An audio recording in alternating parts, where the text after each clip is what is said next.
Amigos y amigas, mis hermanitos del alma, ¿cómo amanecimos?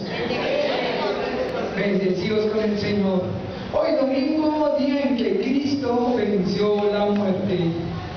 Escucha, Israel, el Señor es Dios y es el único. Amarás al Señor con todo tu corazón, con todas tus fuerzas. Las palabras que te digo hoy las grabarás en tu mente. Se las dirás a tus hijos, se las inculcarás. Hablarás de ella estando acostado, levantado. Amén. Para los que nos saludan, los que nos visitan en internet, el Señor les bendiga. Continuamos con nuestras catequesis. Venimos hablando, ¿qué tema venimos hablando? ¿De qué tema? ¿Quién viene por primera vez a nuestra Eucaristía hoy? Bienvenidos, el Señor es santo. El tema que venimos desarrollando se llama liturgia, ¿cierto? Liturgia, qué palabra tan rara, ¿cierto? ¿Quién no había escuchado esta palabra? O mejor, ¿quién no había escuchado esta palabra? Liturgia.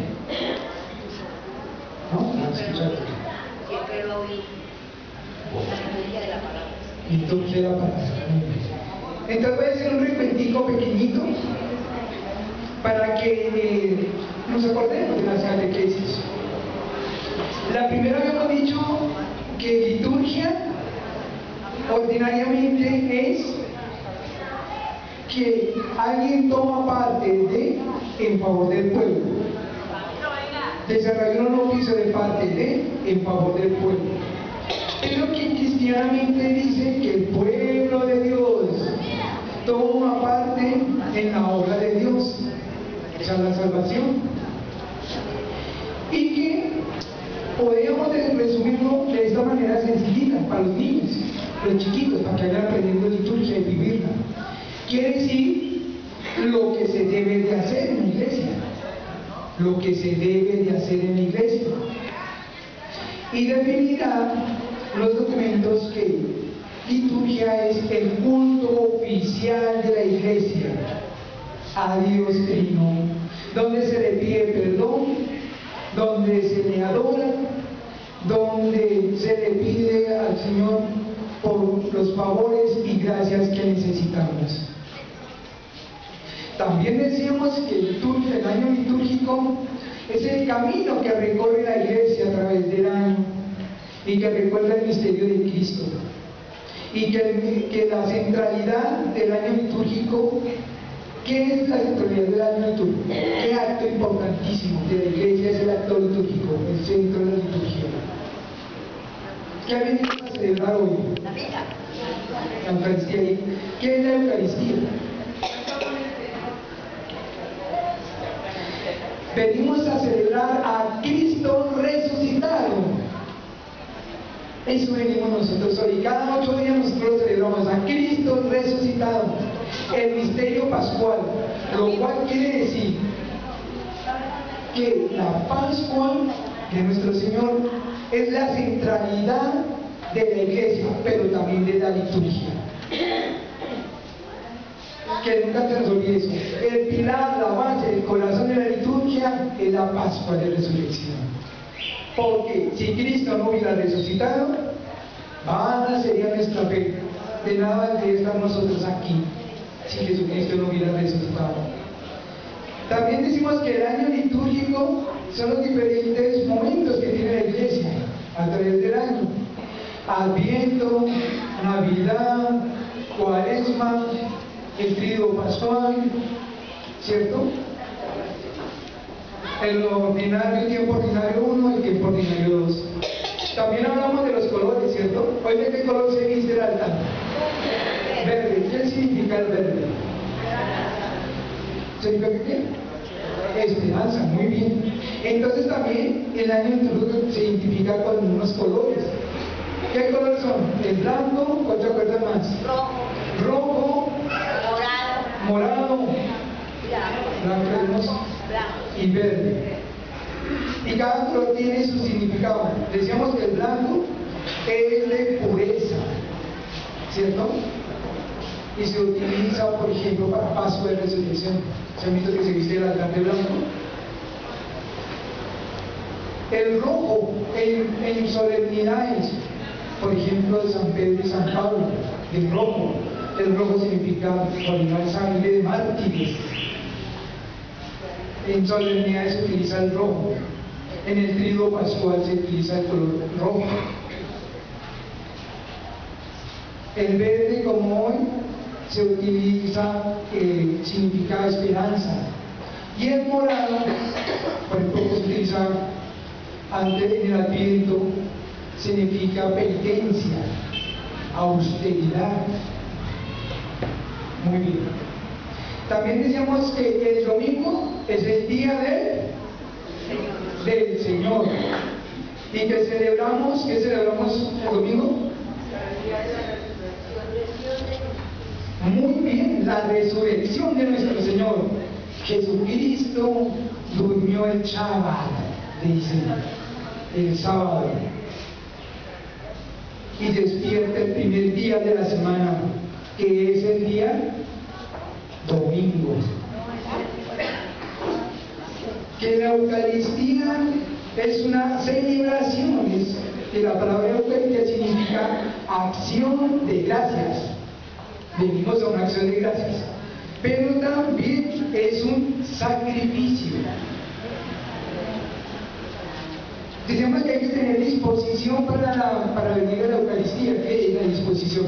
Disposición mental. Alguien decía que a veces se nos mete en la cabeza una loca, ¿cierto? Que estamos aquí en la Eucaristía y comienza la lectura, la liturgia de la palabra, y comenzamos a pensar en la olla, en el esposo si se quedó en la casa, se me quedó el niño por fuera, o yo entré, se me salió.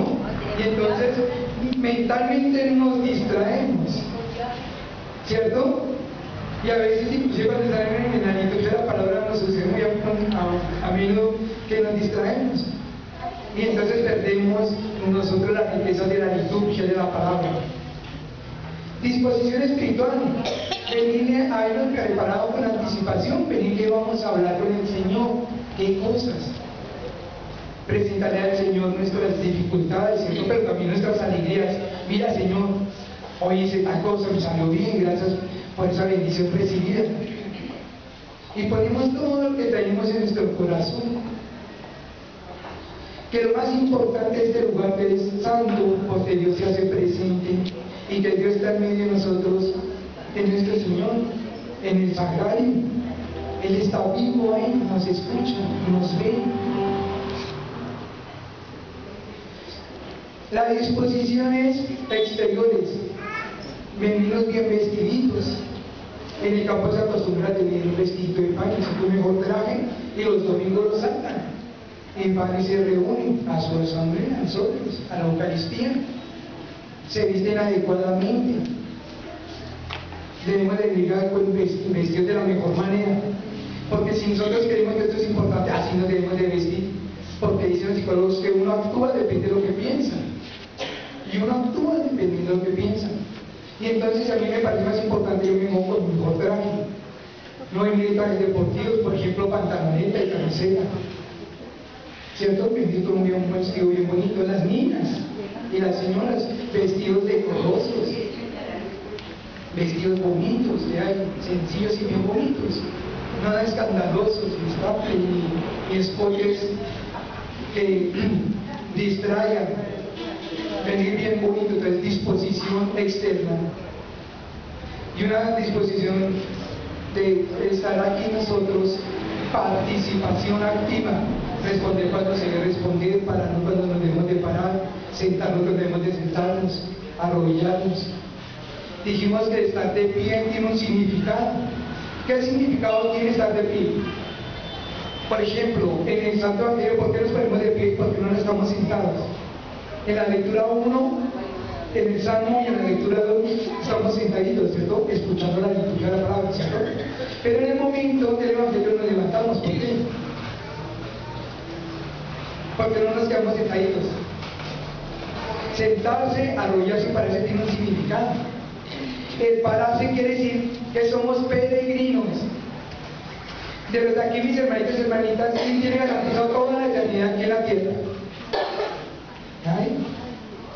¿Cierto? Algún día estaremos, si Dios nos permite, en su presencia. Esa es nuestra meta, nuestra finalidad del cielo, ¿cierto? La eternidad. Entonces, estar de pie significa que escuchamos la palabra del Señor para disponernos a llegar al cielo, a la casa del Padre. Arrodillados, en el momento de la consagración. ¿Por qué no debemos de arrodillar? ¿Qué significa arrodillarse? ¿Cómo? Humillar. No, totalmente aquí está en humillar. El arrodillarse, ¿qué significado tiene? ¿Hola? ¿Cuál? El arrodillarse tiene un significado muy particular y es adoración. Adorarás al Señor tu Dios y solo a Él. Cuando nosotros nos arrodillamos estamos adorando, estamos diciendo: Señor, tú eres Dios, yo soy criatura, tú eres todo, yo no soy nada. Ese es un acto. Por eso en el momento de la consagración debemos de arrodillarnos. El milagro más extraordinario sucede ahí. Por eso no debemos de estar mirando el piso ni arriba, sino que debemos expuesto nuestros ojos aquí en el altar. En el altar, ahí sucede el milagro más grande, y guardar silencio. Nuestro tema cuarto es el amén. Al principio dijimos: escucha Israel, ¿cierto?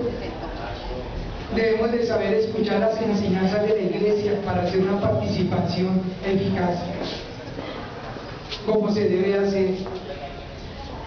El pueblo de Israel, cuando se le hablaba, el profeta hablaba, les daba una señal, les hablaba acerca de lo que Dios quería, el pueblo decía: amén. Así es, ¿cierto? Amén. Y nosotros acá al final de cada oración, ¿qué respondemos? Amén. ¿Qué quiere decir el amén? Amén, el así sea, así es veraz, es cierto. Y entonces hay gestos que debemos de saber decir nosotros en el momento adecuado. Por ejemplo, en la invocación inicial, el sacerdote es el que saluda, es el que dice. Nos reunimos en nombre del Padre, Él solamente dice, Él. En nombre del Padre, del Hijo y del Espíritu Santo, y nosotros respondemos: amén. Eso dice el sacerdote por su función sacerdotal, por su ministerio. Él dice que va a presentar las ofrendas, todas las oraciones, todo lo va a presentar junto con nosotros. Entonces a nosotros nos corresponde decir amén, así es. Cuando yo digo amén, digo si es veraz, es acertado. En Isaías 65 dice que simbólicamente se llama el Dios del amén. Y en Apocalipsis 3 dice que Jesucristo es el amén de Dios Padre o de la humanidad. Y que también Jesucristo es el amén de la humanidad hacia Dios Padre. Al final de cada oración, de cada bendición, nosotros decimos amén, ¿cierto? Amén. Eso es lo que nos corresponde decir, amén. ¿Y qué estamos diciendo ahí? Esa era una firma de un pacto en la antigua alianza, diciendo: sí, estamos de acuerdo, vamos a firmar todos. Entonces el que decía amén se comprometía. Al que decía amén se comprometió. Así es cierto y es veraz. Hoy en día también hacemos lo mismo. Hoy día hacemos lo mismo. Decimos amén. Le decimos al Señor que sí vamos a cumplir eso, sí vamos a hacer eso. Hay que saber escuchar las enseñanzas del Señor para la participación eficaz. Escucha, Israel, el Señor tu Dios es uno solo. Amarás al Señor con todo tu corazón, con todas tus fuerzas, con todo tu alma. Se las grabarás hoy, no vamos a esperar que sea mañana, sino hoy las enseñanzas que les dan. Se las inculcarás a tus hijos. O sea, son cosas enseñanzas para que reciban nuestros hijos, nuestras bendiciones, nuestras familias. Las enseñarás, o sea, lo que tú crees y has escuchado, lo vives y lo enseñas. Lo enseñarás estando acostado, levantando, yendo de camino. Miren qué hermosas son todas las oraciones que el Padre dice. Las tomas de ese libro cortito, grande, que tiene las cintas, que se llama Misal. Misal. Ese ha sido elaborado durante todos los siglos. Oraciones muy preciosas. Escuchemos las antífonas con mucha atención y verán qué hermosas son. Nunca se repiten las antífonas de un día y otro. Siempre nos dicen a nosotros los hermanos esperados, muy amados, que los amamos y los esperamos. Dicen que, ¿qué canción? Que la Eucaristía es una repetidera de repetidas. No, señores, todo es nuevo, las oraciones, las súplicas.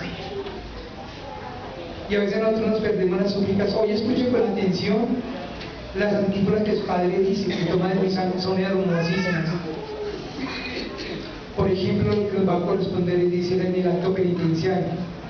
Dirá el Padre: el Señor rico en misericordia, tenga piedad de nosotros, perdone nuestros pecados y nos lleve a la vida eterna. Y nosotros debemos de responder: amén. Amén. Con seguridad, con plenitud, sí, amén, así es. El Señor nos perdona y nos va a llevar a la vida eterna si nos perdona. Así es. Entonces debemos de saber escuchar para responder. Y cada vez que tú dices amén, te estás comprometiendo con el Señor. Estás diciendo que así es. Es la rúbrica. Oímos, al amén se utilizaba al final de una oración, de una bendición, de una petición, y nosotros respondemos el amén. Que el amén es Cristo. Es el amén de Dios Padre a la humanidad, y Cristo también es el amén de la humanidad a Dios Padre, dice Apocalipsis 3. Entonces, mis hermanitos, vamos a disponernos para la Sagrada Eucaristía. Vamos a guardar silencio, profundo silencio. En el momento de la consagración deberíamos todos arrodillarnos. Los únicos que no deben arrodillarse son los enfermitos, los que están impedidos de alguna manera u otra, las mujeres embarazadas. El resto del que pueda se apostra, porque Dios Padre está presente en la Santísima Trinidad. Entonces, en el momento de oración, dispongamos nuestro corazón, nuestra necesidad la ponemos en el altar en el momento de las ofrendas. Participemos del pan de la palabra, la liturgia de la palabra. Y participemos también de la liturgia del pan bajado del cielo, la Sagrada Eucaristía. Dios les ama infinitamente. Reciban paz y bien de parte de nuestro Señor Jesucristo.